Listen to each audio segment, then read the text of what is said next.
Guys, if you want to learn how to do this, stay tuned.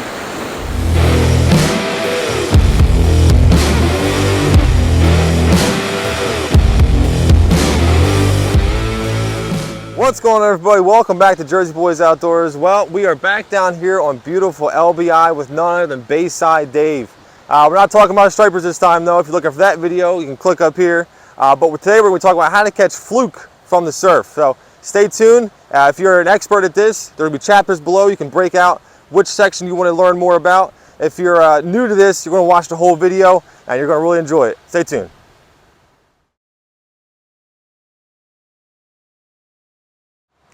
All right, Dave, so first things first, we got to know what we're bringing these fish in on. So walk me through rod and reel setup, what you're using and why. Well, the basic rod that you want to use is going to throw lightweight stuff, medium to, short to medium distances. So you really don't need a really big rod. Lengthwise, I'd say 7 or 8 foot. The rod that I've been using for years is a Tsunami Airwave. And the main thing you want to look for in rods is the rating. The rating means how heavy the weight is that you're throwing, and that's very important because you're not throwing very heavy weights. You're throwing 3/4 ounce, 1 ounce, up to maybe 2 ounce. So the rod that you buy don't have the rating much more than 3 ounces. This one rates from 3/4 to 3 ounce, which is a little bit of a heavy rod, but it's a very versatile rod and very reliable. As far as reels are concerned, you don't want anything too heavy. A 3000 or a 4000 series reel is perfect. You don't want anything bigger and heavier than that. And basically you run a 20-pound braided line test off of that. Okay. I always put a tactical clip on the end to change out my rigs. Got it. Make sure fast in and out. Exactly. As far as the reel goes, any recommendation on brand, model, anything like that? What are you using? Well, this is a Daiwa Saltist. It's a pretty lightweight reel. It's very reliable. Any reel that's within the $200 range is what you're looking for. Okay. You know, you have Daiwa, you have Shimano. Pen reels are very good. Pen reels are a little heavy, but they're very reliable reel. And as far as service is concerned, you can always get parts for pen reels. Right. So yeah, the Daiwas, the Shimanos, the pens. Look for those. For sure. All right, and we're looking for somewhere around 3000 model. Yeah, 3000, 4000 is about the biggest you want to have, yeah. Got it. All right, good deal. Well, now that we know what we're going to be catching these fluke on, let's check out what we need to bring to the beach as far as gear goes. All right, now that we know what we're bringing these fish in on, Dave, what are we packing as far as bait and tackle and all that kind of stuff goes? Well, I always pack light. You don't need to bring a ton of stuff with you, and try to put it in a bag or a waist pack or a backpack, because you're going to be moving up and down the beach a lot. That's key, right? It's very different than stripers. We're not setting up in a spot and leaving a bait sit out there. Exactly. We're going to be fluent and moving. Exactly, because fluke can be anywhere and you have to travel to find them. So I have a fanny pack that I use. It's very versatile. It fits what I need. Right. I have a couple of combination packs that I have with different things in here. This is a smaller one that I carry. This has all my rigs in it. The rigs that I have, there's 2 different types of rigs I like to use. You can either use a bucktail on the bottom. Whoops. I feel like this is probably one of your standard rigs, correct? And this is pretty basic. Yeah, this is your basic rig here. You're going to find a lot of guys using this type of rig. It has a bucktail on the bottom, and you usually enhance that with a gulp or even a squid strip or something to give it a little bit more movement. And that's on the bottom. Usually 3/4 of an ounce, half ounce, up to 1 ounce is about as heavy as you really want to go, unless you get into some really rough surf with some really strong currents. Then go up to 1.5 ounces, maybe 2, but I say generally 3/4 of an ounce up to 1 ounce is a great bucktail to use. And then about a foot above, you have a dropper loop with your hook that you'll put another piece of gulp on, or a squid strip, or even bluefish strips, whatever you like to do as baits. But the main bait for sure is gulp. You got to use gulp and barrel swivel on top. Now, Dave, real quick, we were talking before we started filming this, and you were explaining to me you use a much larger hook than most guys do. Do you want to explain why? Well, most rigs come with like a 4.0 hook, 3.0, 4.0 hooks, and all that stuff, and that's fine. I use a 6.0 hook. Some guys even use 8.0 hooks. These are bait holder hooks. They have a long shaft on them with little barbs on them. It helps hold the gulp on. The problem with the smaller hooks is if you allow that fish to get that bait in their throat and down their stomach, you're gut hooking that thing every time. Larger hooks, you're not going to have that problem. You're going to feel that fish on, you're going to set that hook, it's always going to be up in the mouth. It's not going to get down to the throat as quick as the smaller hooks do. But key thing to note, you can still catch small fluke with this hook. Oh, absolutely. I was out this morning, I had an 8-inch fluke on this thing. Right, right. So it's not, you're not sacrificing, oh, well, I'm going to miss the smaller ones. Right. Just to only catch big. You're still going to catch small fish. They're just not going to swallow the hook. Exactly. And who wants to catch small fish anyway? Right. I know guys who use bigger hooks because they don't want to catch the small fish. Very true. And the other rig that I use, which I actually use a lot more than other rigs, is we call it the high-low. It's a chicken rig. It's got the sinker on the bottom. You use a bank sinker. Basically 1 ounce is all you need. It'll get it out there, and it's going to be easy to retrieve. It's not going to sink in the sand. It's going to stay on the bottom and keep your rig down low where you want it. You have 2 dropper loops on there. They're about 1 foot apart, and again, I use 6/0 bait holder hooks. You can use smaller hooks if you want. You can use bigger hooks if you want, but I always generally say 4/0 is the smallest. 6/0 is what I use. 8/0 is for the guys looking for the trophies. If you need to be a little bit heavier with the sinker, that you can't get it out there, or it's rough surf, or you have wind in your face, go 1.5 ounces. 2 ounces is fine also, but just go as light as possible. And with these lightweight rods, they handle throwing light weights like that, a 1 ounce. You're going to get 50, 60 yards out of a 1 ounce sinker with a decent rod like I was talking about. And the other thing you want to keep in mind is, I mean, this is something, you're going to be working this bait. So the heavier weight you're throwing, the more work it's going to be, and, and the more sand it churns up and all that stuff. Right. And what I do is I pack all my rigs in little Ziploc bags. I get these on Amazon. They're 2x3 bags, little Ziplocs.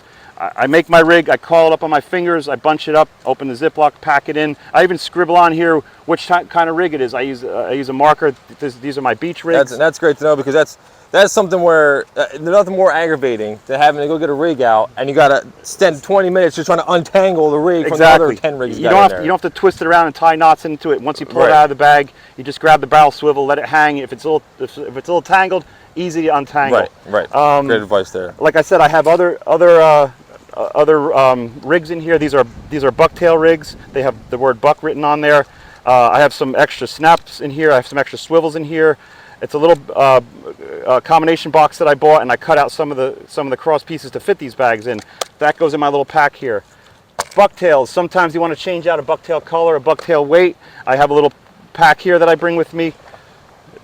That's a nice small little pack that fits in my bag nice. I have extra hooks in here. I have even little lead heads just in case I don't want to throw a bucktail. I want to just throw a long bait on there with the lead heads. Other different colors. You want chartreuse if it's a darker color. Sometimes pink will work if the white's not working, because pink works when there's squid in the water. So other than that, you can choose any color as long as it's moving and the fish are biting. They're going to attack it. Right. I also bring, just in case, when you're out there and you happen to see maybe some bluefish some birds are working. The bluefish are out there, or maybe you saw striped bass or something. I always just bring a little piece of metal just in case the bluefish. This is a diamond jig. You can bring a Hopkins. You can bring whatever kind of metal, nice and shiny. These represent the shiny baits that the fish are attacking. So you see big fish out there, you want to just drop your rig off your Fluke rig and put on a piece of metal. Or if you see some stripers out there, you got another lure with you. Not that it happens a lot, but it really sucks when you don't have it and you see something like that out there. I saw that box sitting there, and I really like that advice, because nothing worse than getting out there and you're going after Fluke, but then you see giant bluefish working down the beach, and you got nothing to go after them with. Exactly. So, and such a small box, easy to throw in with your fanny pack, the rest of the stuff. Great advice. Exactly. And as far as gulp is concerned, I like to put my gulp in a Ziploc bag. This is a freezer bag. It's a storage bag. It's a little bit heavier duty than the standard bag. It has a slide zipper on it, easy to use.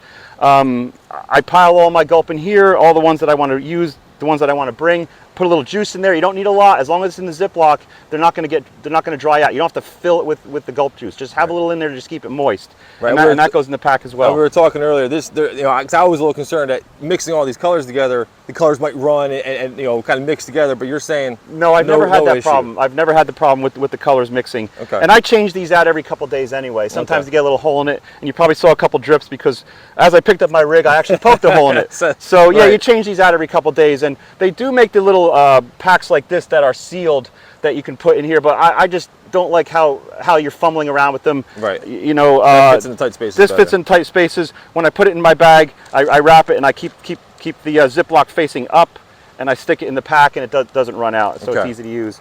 If you catch a fish, there's two things you can do with it. If you're in one area, you got some wet sand by you, dig a hole, put the fish in the wet hole, in the wet sand, cover it up, maybe put a marker on it. I always carry a spike with me. If you want to bleed it out, make sure you bring a nice knife with you with a cover on it. Always keep it nice and sharp. Cut the gills, bleed it out, leave it in the sand. If you're traveling a lot and you have to keep the fish with you, bring a stringer. Stringers you can find at any bait shop. It's got a piece of steel on the end of it that you can slip through the mouth and through the gill, and then it's got a round loop on the other end. So once it's through, you put it through the hole, zip it up tight, and I make a little loop on here, tie it, clip it to my belt, and I just leave the fish on the surf. I walk around it, drag it with me as I'm moving around. And both techniques you just mentioned there, burying it in the sand and leaving it with you in the surf, both help you avoid having to carry cooler with ice with you. Exactly, and it keeps the fish fresh, right? And out of the sun and doesn't dry out. So there you go. Right. Also, what I put on my pack is, like I was saying before, I use a little sand spike. For the most part, when you catch fish, you could put the rod between your knees, or just sit the handle on the sand and just grab it with your arm, unhook it, and let the fish go. But sometimes you have to just put that rod down. You don't want to lay it in the sand because, of course, you know what happens when you lay a reel in the sand. That's the end of your reel. Right. So I go to the Home Depot. I buy this is a drain pipe piece that goes underneath your sink. It has a little ridge on top of it, and I just cut an angle on it. I drill a little hole in it. Put a D-clip on it. It's nice and small. It's not like the big piece of PVC with the spike on it that you have smacking on your leg as you're walking. Right. It's a nice small one. You just jab it into the sand. Now you have something to hold your rod with if you need. And if you do gut hook a fish, it's always good to have a long plier, or I use this contraption that I found online. It's got a little hook on the end of it, and you reach in, you grab the base of the hook, and and now you have the hook secured, and you can push it down, twist it, and pull it out of the fish's mouth. And but for the most part, I just keep a standard pair of pliers on my bag. This is a stainless steel pair of pliers. Get a good expensive one. Get stainless steel. Get aluminum. You don't want the thing to get rusty. And I say if you don't get an expensive one, you're gonna be buying one every year. So exactly. You might as well pay for it up front and get something worth having. And I always put a rag hanging on my belt. You never know when you just need to wipe your hands off, get some sand off, get some gunk off. These rags, I buy them at the supermarket, I buy them at Walmart. They're kitchen rags. Right. You get them in a pack for a couple dollars. You get like 5 or 6 in a pack. They're easy. Or you can go to the bait shop. They sell them for $1 a piece. And I always keep a bottle of water with me. Sucks to be thirsty. So here in the hot sun, you can dry out pretty quick. That's my setup. Oh, also, I'm sorry. Carry a tape measure with you. That's very important. I like these. These you can get at hobby shops in the sewing department. They're vinyl, and some bait shops also carry these. They don't rust. They're made out of vinyl. You just keep them spooled up, and I just keep them in my pocket here, so I don't have to dig through my pack to find them. I just keep them in my pocket here. I get a fish that I'm not sure whether it's a keeper or not. I pull this out of my pocket. The fish is laying in the sand. Measure it up real quick and make a decision as to whether or not you're going to keep it according to the size. And while we're talking about that, Dave, you want to walk us through size regulations? Size regulations, yeah. Here in Jersey, new regulations now. You're allowed to keep 2 fish between the sizes of 17 inches and just under 18 inches. So 17.999. So that's 2 fish between 17 and 18, and then only 1 fish over 18 inches. Right. So you can bring 3 fish home as long as 2 of them are under 18 and over 17. Right. Very important, because that can really ruin your day of fishing if you get caught with a wrong-sized fish. You don't want to be bringing home. And honestly, look at your fish when you catch it, even if it is legal size. If it's real skinny, doesn't have a lot of meat on it, right, why bring it home? Make sure at least it's worth bringing home, that you got a good meal. Right. And also, I always bring a some line with me, some extra line, just in case something happens where you used your last rig and you have to tie a new one, or you need to tie a leader for whatever reason. It's always good to have extra string on you. Okay, and as far as what kind of line is this? I mean, this is your leader line. Yeah. And what are we looking at? This is basically a spool of fluorocarbon. I see it's 30 pounds. 30 pound recommended. You do a little lighter, a little heavier, and where are you at with weight? Well, basically, carrying to 20-pound test is great weight to use. I like the 30-pound. I make all my rigs out of 30-pound test. The rig lasts a little longer, and if I ever need to run a piece of leader on, if I'm going to use one of these lures for the bigger fish, it's always smart to have like an 18-inch piece of leader on. Okay. And so a little bit heavier line works. 30-pound, 40-pound test, but I just generally work with 30-pound test. And the 30-pound, we're not worried about the Fluke seeing it or anything. No, honestly, over the years, I've never had an issue with Fluke being, line shy, as visually they call impaired. it. Right, okay. They see a bait swimming. They don't really see. Well, it's on a string. I'm not going to buy it. So yeah, I wouldn't really worry about that. You don't necessarily need fluorocarbon. I tie most of my rigs with just standard mono. Okay. So a little cheaper. A little yeah. easier to go that way. All right. So now that we know what we're throwing and what we got to bring to the beach, let's go down to the beach and check out where to cast.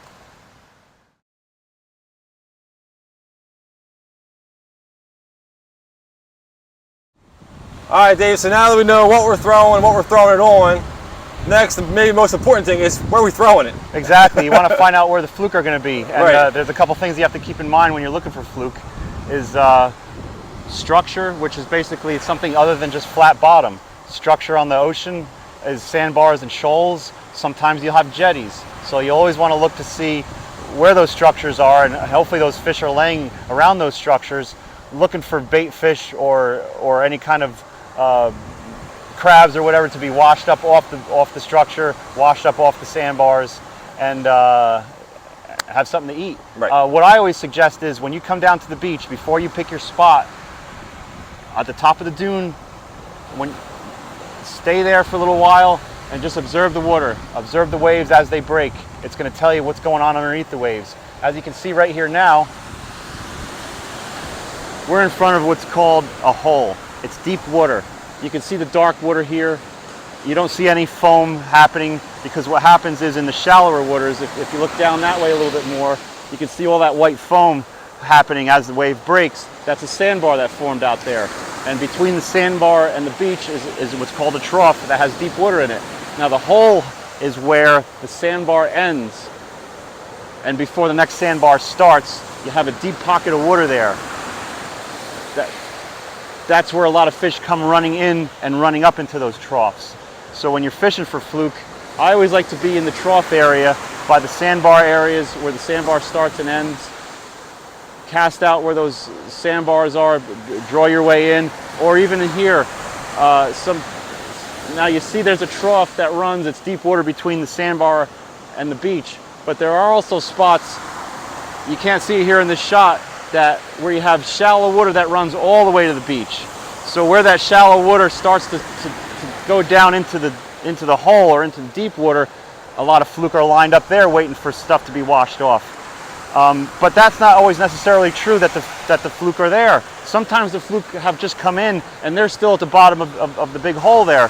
So you just work each spot for a little while. You go up to the area, you see where you think the fluke are going to be, make a few casts this way, fan casting, go to the left, go to the straight, go to the right. Cover the whole area in front of you.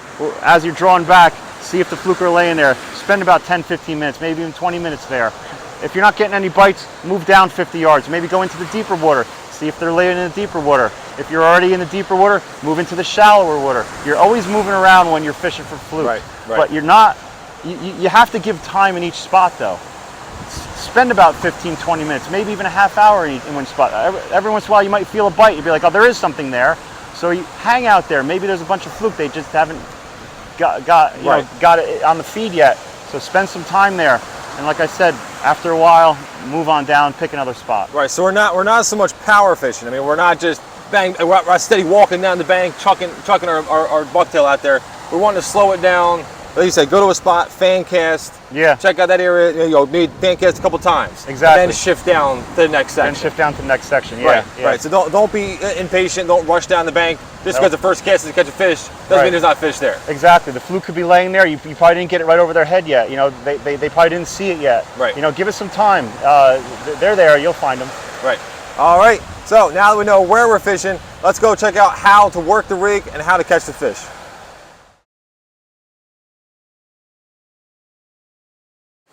All right, Dave, so now we are finally here. We're down to the water, ready to cast out. Yep. Walk me through how we're casting, how we're retrieving, and hopefully how we're catching the fish. All right, well, you know, here we are. Basically, walk up to the water as close as you can. Cast it out as far as you can. As soon as it hits the water, close your bail. Let the rig drop down. Tighten up your line, and you're not reeling fast at all. See how slow I'm going? As long as it's moving, as long as you have contact, as long as there's no slack in your line and you're moving, and every couple turns, just kind of give it a little jerk. Fish are always looking for a disabled fish. You know, as the gulp moves through the water, the tail works and it looks like a swimming fish, and that's going to attract the fish. Okay. But give it a jerk every now and then. So you're not, I mean, you don't have to, you know, crazy jig that thing the whole time. No. You're just a real slow retrieve. Real slow retrieve. Let the fish get a sight, get its eye on it, and then you give it a little jerk, and oh, there's something going on there. You know. Okay. Give it something to a target. See, now I got a little bite. Look at this. Yeah, look at that. That was a bite. I don't know if you saw my rod go down. That's a little bite there. I saw it. Now when you feel little bites like that, slow down. Even just stop. Just keep your turn slow. Keep the slack out of your line. Keep your line tight.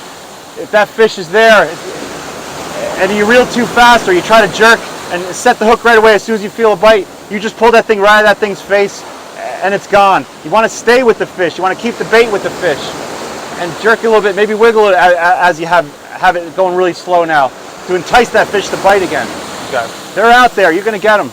And also, I mean, you don't want to give up just because you're almost back to you. I mean, these fluke can sit right in the wash. Absolutely. You know, when you're retrieving, bring it all the way up to the beach. Not necessarily up to your feet. Right. You know, as you see the sand go down, it drops off and continues out into the trough. Once you get up to that little drop-off part, now you just bring your rig back up. Okay. Always check your rig. Always look to see if the fish bit at your bait. See if it pulled it down off the hook. See if it took a couple bites out of it. See if there's something wrong with it and correct it. Sometimes this will tangle. Correct it. Always look at your rigs every time you bring it back in.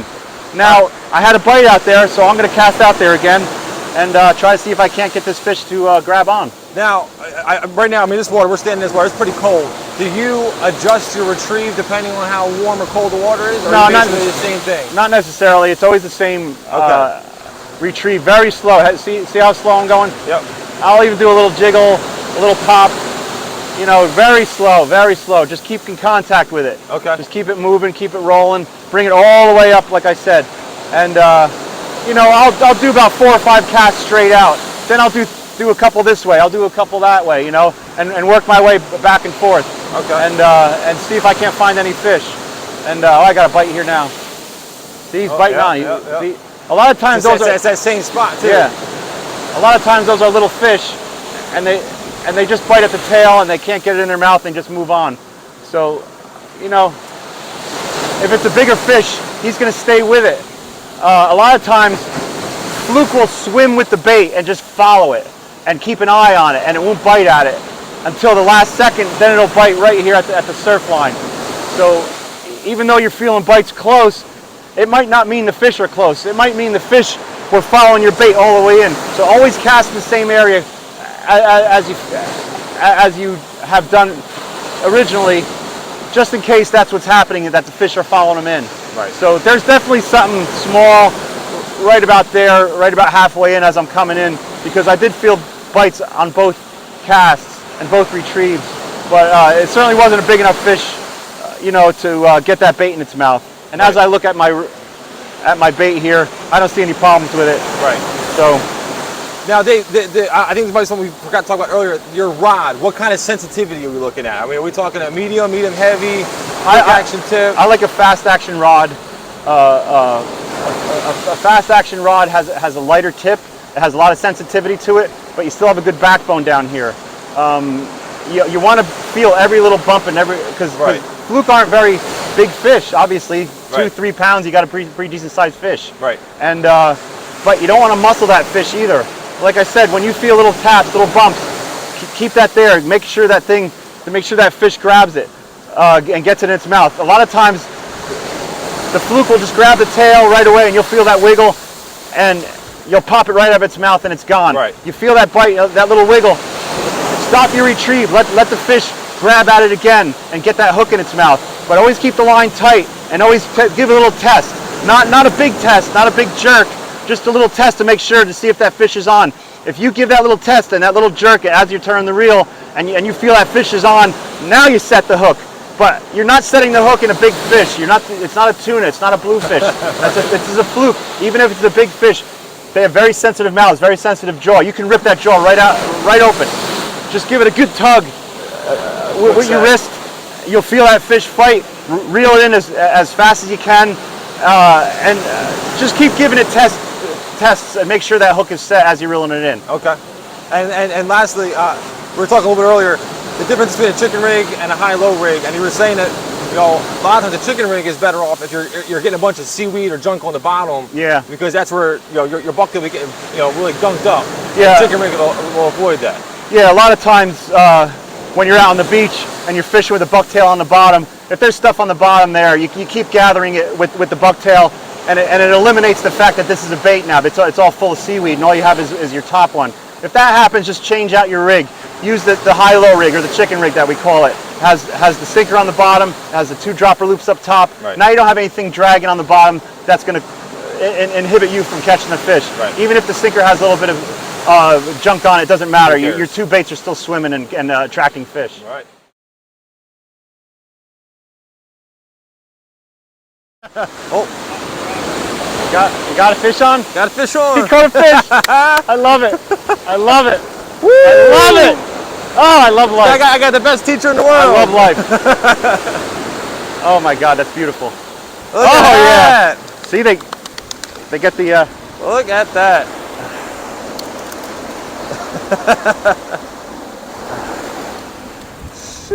Oh my God, I love it. All right, guys. So now we just landed our first fish here. Dave's going to show us how to handle this fish and what to do next. Fluke, pick them up by the top of the body, not the bottom. You have all their organs are down here. Pick them up by the top here, right behind the gill plate, where the center bone comes in, where the 2 fillets are. There's a little pocket there. You put your 2 fingers right in that spot there, and you got control of that fish. It's a little slimy. It'll flop around. Either pick it up off the sand, which won't be flopping, or if you have it up on your line and it's flopping around, put it against your body, and then grab it from the top here and pinch it right behind the gill plate there. You'll feel that little pocket. Now you have control of that fish. Your hook is in its mouth. Don't just jam down and start pulling. Turn the hook, and get it so that the barb is facing down. Then pop it right out of its mouth, and there's your fish. That's it. Get it back in the water as soon as possible. Most importantly, don't drag the fish all the way up the sand. You're going to take all its protective slime off of it. Once you unhook the fish, get it back in the water. Hey, always got to give it a little kiss. Man, that's awesome. I am so happy. You don't know. All right, good deal. Well, guys, we hope that this video was very informative to you. We hope you learned everything you need to know how to go out there and catch yourself a fluke off the surf. Dave, I want you to go ahead and tell the people where they can find you if they want to know more information about this. Well, I have a YouTube channel. Just look up Bayside Dave. I have some informative videos, instructional videos, how to tie rigs, a few fishing videos. I'm going to put out some more videos as time goes on. And there's also some fillet video, how to fillet different types of fish. Right. So just look at Bayside Dave. Also Bayside Dave on Instagram. And Facebook, correct? Facebook, Surf Fishing LBI with Bayside Dave. That has all information that anglers share with each other about fishing, basic surf fishing, but more so fishing Long Beach Island. Okay. Right, in this video, I mean, we shot this on LBI, but this pertains to any surf. Any surf, anywhere. Right, you can take this and put this in any spot where you're at trying to catch fluke. And Dave, we really appreciate it. Thank you. As always, it's been a pleasure. Thanks for having me. Hey guys, we'll see you on the next video. Good luck, everyone.